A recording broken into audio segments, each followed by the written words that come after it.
Hi friends, ఎలా ఉన్నారు? బాగున్నారా? ఈరోజు ఉండ్రాల పాయసం చేస్తున్నానండి. అది ఎలా చేయాలో చూపిస్తాను.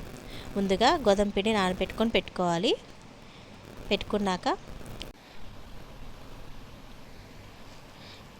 పిండిని బాగా కలుపుకోవాలండి. ఇలా చేసుకున్నాక తాలికల్లాగా ఇలా సన్నగా చేసుకోవాలి.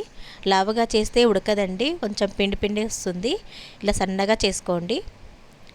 సైజు కూడా చూసుకొని చేసుకోవచ్చు. ఇలా సన్నగా ఒకటే లెవెల్గా చేసుకోవాలి. ఇలాగే అన్నీ చేసుకోవాలండి.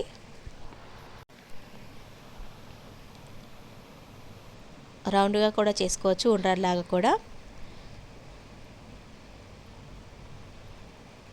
చూడండి, అంటుకోకుండా కొంచెం పొడిపిండి చల్లుకోవచ్చు.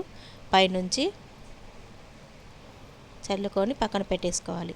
తర్వాత ఒక గిన్నె పెట్టేసి దానిలో నెయ్యి 2 స్పూన్లు వేసానండి.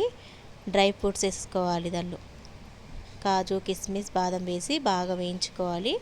వేయించుకున్నాక పక్కన పెట్టేసి దానిలోనే 2 గ్లాసుల వాటర్ పోస్తున్నానండి.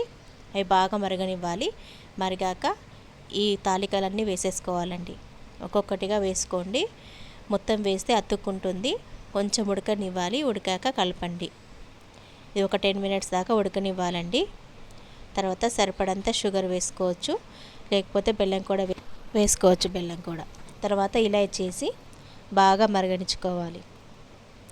ఒక 10 మినిట్స్ దాకా అలాగే మరగబెట్టుకొని దానిలోనే ఈ గోధుమ పిండిలో కొంచెం వాటర్ కలుపుకొని పలుసగా చేసుకొని దానిలో వేసుకోవాలండి. ఇలా వేయడం వల్ల చిక్కగా అవుతుంది. తర్వాత డ్రై ఫ్రూట్స్ వేసేసి ఉడకనివ్వాలి. అంతే అండి, ఎంతో రుచికరమైన ఉండ్రాల పాయసం రెడీ.